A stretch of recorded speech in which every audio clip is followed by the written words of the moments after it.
What's up, YouTube? Welcome to the Counting Wisdom podcast. One thing I think is important to remember is we are supposed to be babies in regards to evil. And as a Christian, it's not important for us to know every evil thing that is going on in this world.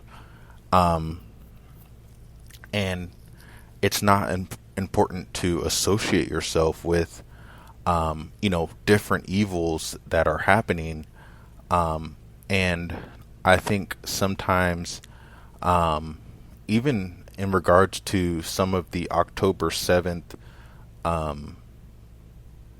events that happened in Israel, for you to unnecessarily expose yourself to some of the pictures or videos, outside of necessarily being maybe a government official or a police officer, I'm talking about for everyday people that you may not necessarily be maybe in the army or in the military branch where you sort of have to you're face to face. It's like your job to be engaged with certain wrongs and evils that are happening, and you're fighting against those things. But if it's not, even for the October 7th videos and stuff, if it's not necessary for you to watch that, just hearing a briefing on, some of the things that took place, I think are, enough. Instead of, I know that some pastors are like, kind of being invited to watch some of the videos that are out there. And, I think that there's a reason for this. When you even look at the Bible, the Bible, although some unbelievers will say that the Bible is sometimes graphic or something like that, but for in general, the Bible doesn't go into detail about every single evil that is out in the world. You know, the Bible, I believe God, does tell us, some of the basics and beyond basics about, certain things that would tell you and give you a good understanding about the difference between right and wrong. And I think obviously anything that you read in the Bible, you wouldn't necessarily do something that is evil that is not necessarily in the Bible, but you somehow, have that opportunity to do so. And so, for example, stealing is wrong, but let's say somehow, you are in some sort of complex scenario where it's not as simple as maybe robbing a bank or taking a candy bar, but it still involves the basic concept of stealing.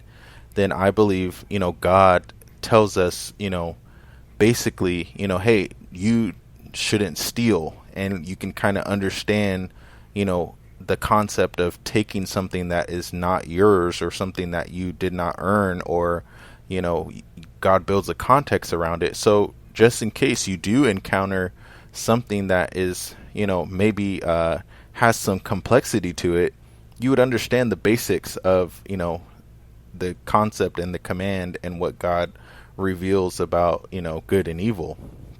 And so I think as Christians, this really comes from, I was watching a YouTube video, a pastor's, video, and he decided to show or give a kind of a clip of a crime that took place, and he's trying to basically make the statement of, how evil someone is, or, how bad someone is. And so this video clip that this pastor shows goes into, some graphic detail about some of the sin that was committed, and, he's trying to make a point. And I think sometimes, you know, that we should know, the difference between right and wrong, obviously, but, certain details about, how evil is done and stuff like that, we need to separate ourselves from that. And obviously, I think on some level it's good to sort of have a knowledge of, maybe if something is a scam, or, having a sort of basic knowledge of, like, don't give your social security number out to, someone who, just anybody, and, having an understanding of maybe how someone can steal your identity. But, identity theft is not necessarily specifically mentioned in the Bible, but again, the concept of stealing is, or taking something that is not yours. But, see, the Bible says that people invent evil. They discover new ways of sinning. And so, one of my personal opinions is that, even, I don't think we fully, I think, when I think of evil, I'm pretty sure the Bible says that, we do not necessarily know the full extent of evil, but, we just know, a certain amount of it. But, I'm pretty sure that on some level, God thwarts, even greater evils that, happen. But anyway, I think it's just, and so important to guard our heart, and another example of this is, I wanted to make sure I watch the news, and, thinking about the whole concept of how Jesus said, watch and pray. And, to me, that one of the things that means is to kind of know what's happening in the world, kind of watching for some of the signs of the times and things like that. Well, there was this one news station that, it seemed to have just really graphic, not only images, but really graphic in, some of the crazy news stories that happen in the world. And so you can tell that, some news stations, they don't necessarily go into some of the graphic details. And I think a lot of news stations don't even share some of the stories that, really happen. Obviously, some pretty bad stories do come across maybe, some mainstream news stations, of course, but still you can tell sometimes a difference in what is posted, and the wording behind it, and so there's a difference between, saying, someone was killed versus going into detail about how they were killed, and, all the different, kind of explanation behind certain things. And again, when you look at the Bible, the Bible, gives a general description of, evil. And I think definitely when you look at books like maybe Ezekiel or Jeremiah, God does sometimes go into some graphic details. But I think, even within the details that the Bible shows, God still withholds some of, the crazy things that do really happen. And I think it's important for us to not really have a full knowledge of, some of the crazy stuff, the evils that are going on in the world, just because, it's not healthy. And it's also a biblical thing that God is asking us to do, is to be babies towards evil. And so I want to, bring up that Bible verse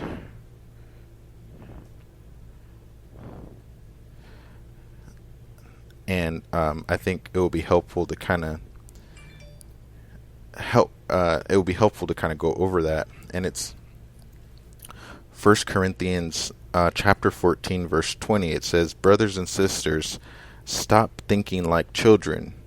In regards to evil, be infants, but in your thinking, be adults." And again, that was First Corinthians chapter 14 verse 20. And so, I've heard this concept before. When you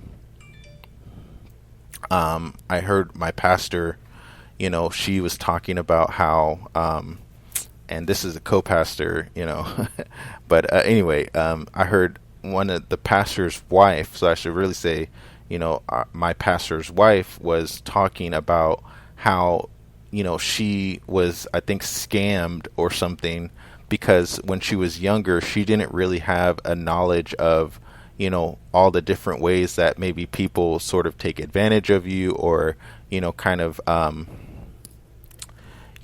one up you in some way. And so, it was just interesting how she was saying that, she didn't really know about, all the wrongs that are out there. And so, now that I really reflect on that, I think that is so important for us to, really just realize, is that, 1 Corinthians chapter 14 verse 20, it says, "In regards to evil, be infants." And, when you think about, children, they don't know, a lot of stuff, even though, they may do something, that we see as wrong, obviously, but, they don't necessarily know, that it's wrong. And for example, you can have, a kid, hit another kid or take another kid's toys. And so, they don't necessarily know that it's wrong. And then also, most kids don't necessarily do too crazy stuff. The wrong that they may do is, up to a certain limit.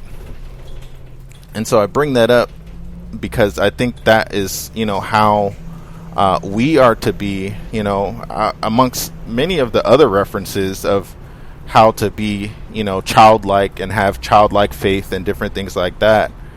And so, on one hand, we should know, maybe not to walk down a dark alley or something, because we know that, you can be subject to maybe some, bad thing happening to you.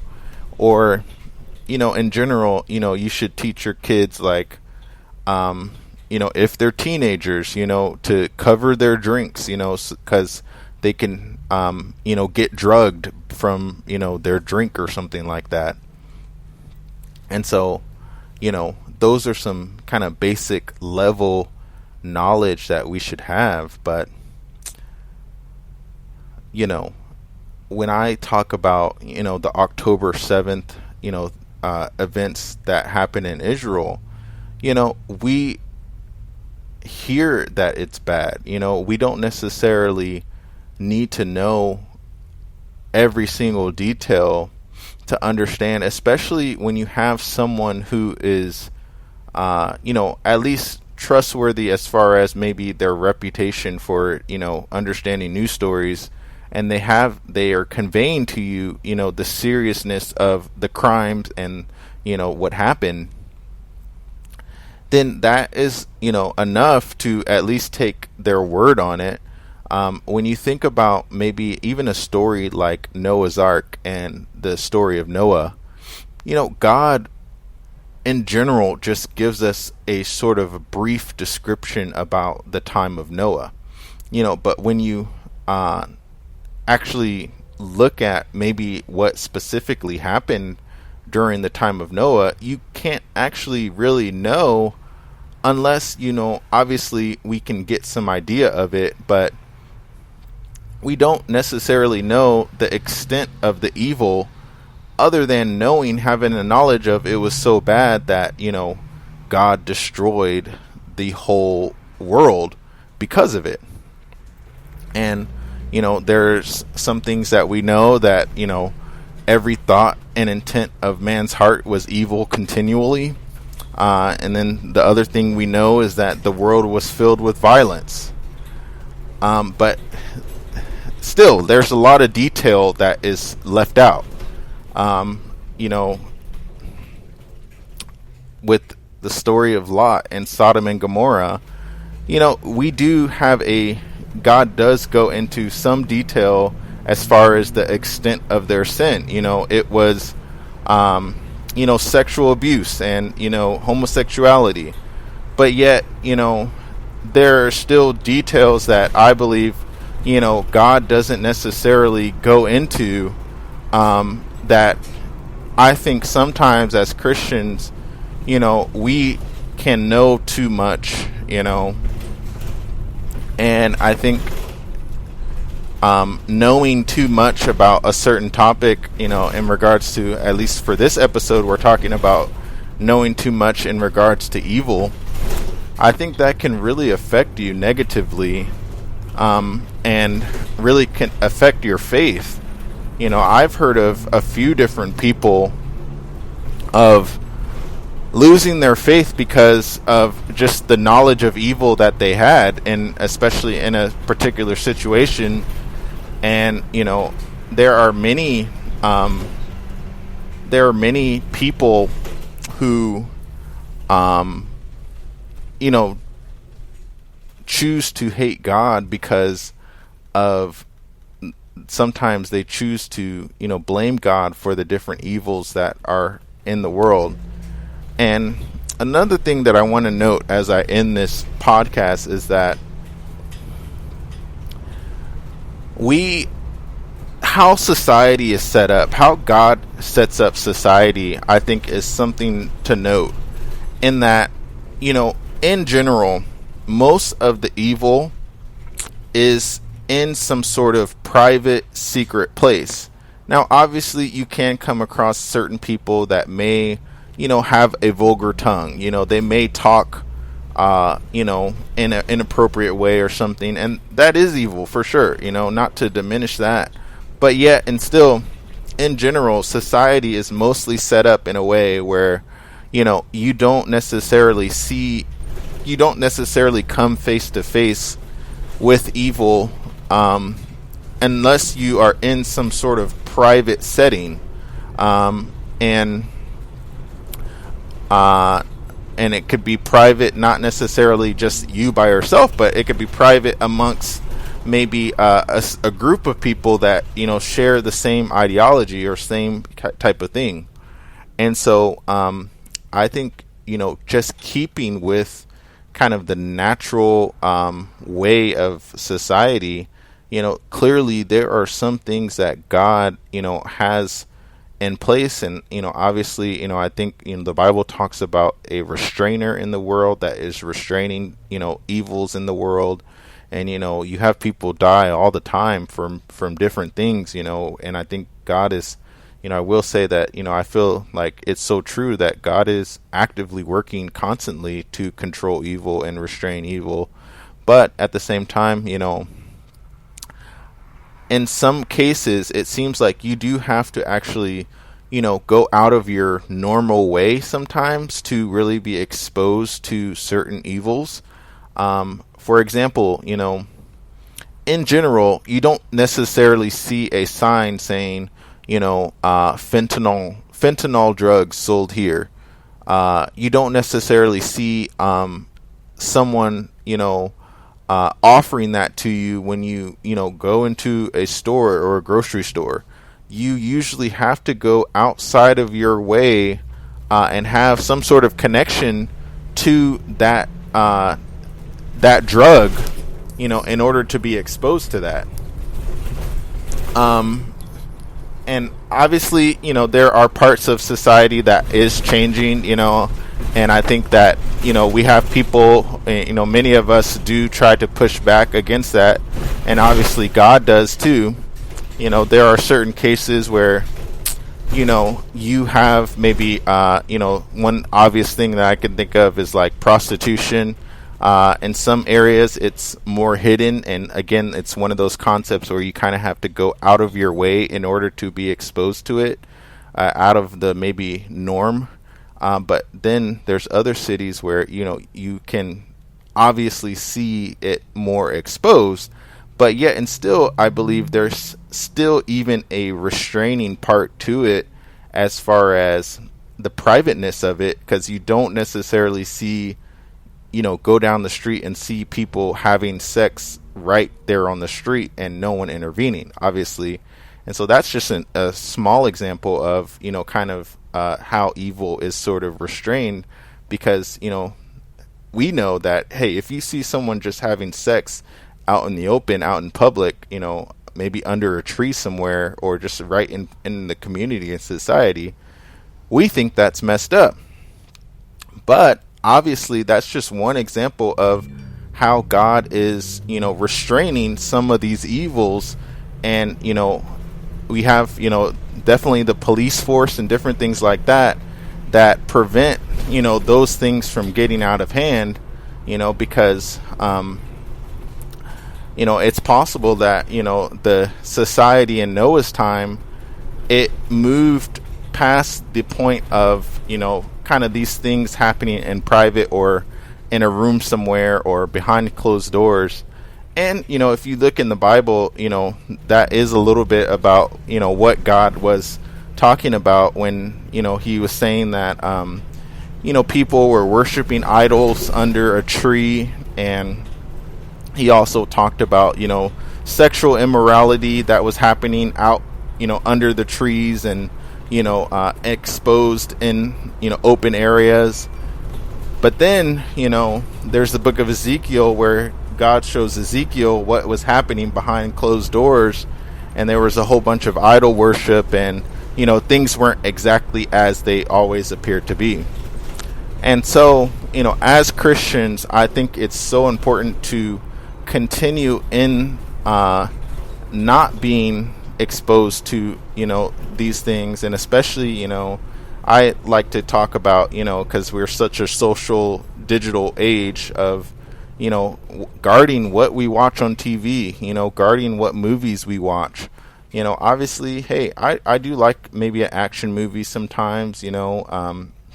Some things are now kind of seemingly normal sometimes, but yet and still, I believe there are certain things that, as the world kind of pushes the bar to, help, they try to expose us to more and more evils and, make it more and more public and more acceptable. I think we definitely have to, especially in these last days, guard against those things. Now, in regards to, the return of Jesus and things like that, I do think that, the restrainer is still here working, but at the same time, we do see evidence, more and more evidence of the unraveling of, some of the basic dignities of society, that, God has put in place, and, more and replacing those dignities with more and more perverted, lifestyles. And so, anyway, hopefully this was helpful to someone. Hopefully you got something from it. Thanks so much for checking it out, and I will talk to you on the next one. See ya.